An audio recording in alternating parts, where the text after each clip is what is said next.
beaucoup d'histoire, mais aussi de sentiments derrière ces visages, derrière ces dessins. Et ce qui fait peut-être la spécificité de la bataille de Plouigneau, c'est la multiplicité des facettes des combats. Il y avait des résistants, il y avait des cultivateurs, il y avait des habitants, des Ignatiens, il y avait des soldats allemands, il y avait des soldats américains, il y avait des soldats français, des officiers français. Donc c'est Heiser et Plouigneau. Donc c'est pas rien, c'est un centralien, un polytechnicien. Donc c'était on peut dire des cerveaux dans l'armée française. Il travaillait pour la CNCF avec une mission très particulière confiée par le général de Gaulle et puis également donc l'officier américain responsable du Transportation Corps, c'est-à-dire tout ce qui concerne la logistique. Et on sait très bien que la logistique était quelque chose d'important au point que le convoi du train de Plouigneau était vital, au point que le débarquement, on n'en parle peut-être pas beaucoup, vous êtes au courant, mais on n'en parle peut-être pas beaucoup, de Saint-Michel-en-Grève était quelque chose d'essentiel. Des milliers de tonnes de carburant et de munitions ont été acheminées par les camions du Red Bull. Alors là, c'était le propriétaire, je crois, de la Libye qui témoignait un peu de ça. Il y a une allée avec des arbres, il y avait une allée avec des arbres, les camions passaient juste, mais à fond la caisse, les chauffeurs passaient dans ces allées et ils faisaient sans cesse le va-et-vient entre l'avancée des unités de chars, des véhicules, et puis les points d'approvisionnement. Au départ, il faut savoir que c'était Utah Beach, donc il fallait qu'ils se grouillent entre Utah Beach et puis Dol de Bretagne, entre Utah Beach et Saint-Brieuc, Utah Beach et Lamballe, Utah Beach, Morlaix, et puis après, bon, ça a été Morlaix, Saint-Michel. Donc tout ça, c'est aussi des facettes qui méritent d'être intégrées un petit peu dans cette bataille.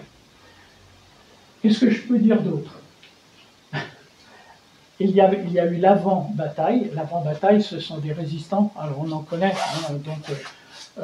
c'est le bail, c'est Rideler, c'est ici exécuté Stur. Alors quand on voit, c'était un officier du renseignement, un VSOE, c'était quelqu'un qui fournissait des renseignements essentiels pour la connaissance des défenses allemandes ici en Bretagne. Patton avait parié à Montgomery, général Patton, général Montgomery, je te parie 5 livres que je suis en une semaine à Brest. Bon, il a perdu son pari. Je crois que c'était 8 jours, 9 jours. Et puis après, on sait le siège de Brest, combien de temps il a pris. Et pour revenir un petit peu, alors quand je regarde tous les visages, il y en a qui m'inspirent beaucoup.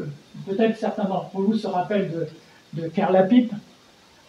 Kerlapipe, donc c'est Jopic Kerleroux, c'était le vicaire de l'abbé Le Pen, ici. Et Kerleroux, il a fait quelque chose de très spécial. C'était un vicaire très effacé, très gentil, très doux, et toujours attentif aux besoins des autres. Et donc il y avait à Pénara donc des résistants qui, dans des circonstances très particulières aussi, ont exigé des Allemands. Il y en a qui étaient ici dans les prisonniers, mais il y en avait également qui ont été réclamés après les Américains. Donc il y avait une petite fille qui était juste en train de regarder tout ça, là, assise sur les marches de la maison Cointanlem. Bon, elle est là, et je ne sais pas comment sa mère lui a pas affiché une tornade. Mais comment ça se fait qu'elle ne lui ait pas dit avant, tu ne vas pas l'avoir. Donc le peloton d'exécution, allez, on tire sur les soldats allemands, et puis il y avait les enfants qui étaient là en train de regarder. Et après les tirs, il y a un soldat qui n'était que blessé, probablement, qui se débine, et donc qui s'en va. Et la chasse à courre commence. Les Ignatiens voulaient absolument le rattraper. Les Ignatiens voulaient absolument avoir leur trophée. Et est arrivé l'abbé Kerleroux qui a dit stop. Alors, imaginez quelqu'un de très timide, hein, mais qui lève la main et dit stop, vous l'avez manqué, maintenant, vous le laisserez en vie. Une ambulance américaine passe juste à ce moment-là et embarque le soldat allemand blessé. Donc, chaque image, c'est une histoire. Celle-là aussi, j'aime beaucoup. Hein, à deux doigts de changer le cours de l'histoire. C'est avant la bataille de Plougneau. François-Marie Bescon, il est dans la marine, et il a été, à un moment donné, sur le cuirassé Jean Bart.